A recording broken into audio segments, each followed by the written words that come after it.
তথাকথিত সরকারি দলের ছাত্র সংগঠন, যদিও ছাত্র সংগঠন বলা হয়, তাদের ছাত্র জীবন 12 বছর আগে শেষ হয়ে গেছে, ছেলে মেয়ে হয়ে সংসার আদি করার কথা, কিন্তু কোন এক অজানা কারণে তারা এটা করে না।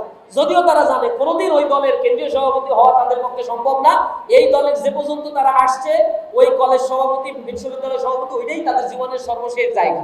এর বাইরে তাদের দলে কোনো ডেমোক্রেটিক চর্চা নাই, নিজেরা ভোট দিয়ে তাদের কেন্দ্রীয় সভাপতিও নির্বাচন করতে পারে না। যাই হোক, তারপরেও 12-13 বছর ধরে ত্যাগ স্যাক্রিফাইস করে ওই বিশ্ববিদ্যালয়ের কমিটিতে থাকার মাঝে হচ্ছে এক ইন্টেনশন খারাপ কিছু একটা আছে।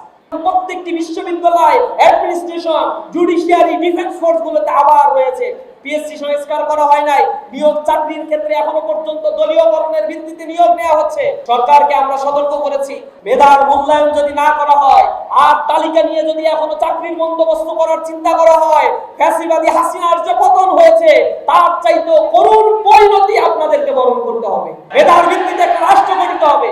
কোন নেতার পেছনে কোন মেধাবীরা ছুটবে না, মেধাবীদের পেছনে নেতারা ছুটবে। নেতারা ছুটবে কারণ মেধাবীরাই আগামীর বাংলাদেশ গড়ে দিবে ইনশাআল্লাহ। ইসলামী ছাত্র শিবির সেই মেধাবীদের পিছনে ছোটে। ইসলামী ছাত্র শিবির যারা করে তাদেরকে মেধাবী করে গড়ে তোলার দায়িত্ব ইসলামী ছাত্র শিবিরের। সুতরাং সেই নতুন বাংলাদেশ গড়ে তোলার সেই স্বপ্ন আমাদের দেখতে হবে। ইসলামী ছাত্র শিবির সেই ইনসাফের বাংলাদেশ গড়ার জন্য তরুণ প্রজন্মকে সাথে নিয়ে একটি আন্দোলন গড়ে তুলতে চায়। যে আন্দোলনের মূল কথাই হচ্ছে একটি কল্যাণমুখী রাষ্ট্র আমরা গড়ে তুলব। আমরা সবাই মিলে নতুন একটি বাংলাদেশ গড়ে তুলব।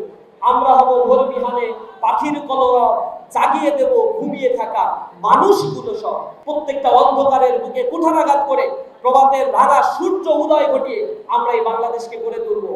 আমি হব ঝঞ্ঝা, আমি ঘূর্ণি, আমি পথ সম্মুখে যাহা পাই চাই চূর্ণি, আমি নৃত্য পাগল ছন্দ, আমি আপনার তালে নেচে যাই, আমি মুক্ত জীবন আনন্দ, আমি হাম্বির, আমি ছায়ানট, আমি হিন্দু, আমি চল চঞ্চল ঢমকি চমকি, পথে যেতে যেতে চকিতে চমকি বিন্দিয়া দেই হিন্দু, আমি চপল চপলে হিন্দু। কবি নজরুল বিদ্রোহী কবিতার মধ্যে নিজেকে এমন ভাবে কল্পনা করেছে, তরুণ প্রজন্ম আজকে যাদের বয়স হয়েছে তাদের এখন সময় যুদ্ধে যাওয়া, এখনই তাদের সময় পৃথিবীকে পাল্টে দেয়া, অন্যায়ের বিরুদ্ধে কথা বলা। যে জুলাই বিপ্লব তরুণ প্রজন্মের হাত ধরে নেমে এসেছিল, সেই ইনসাফের বাংলাদেশ এখনো হয় নাই।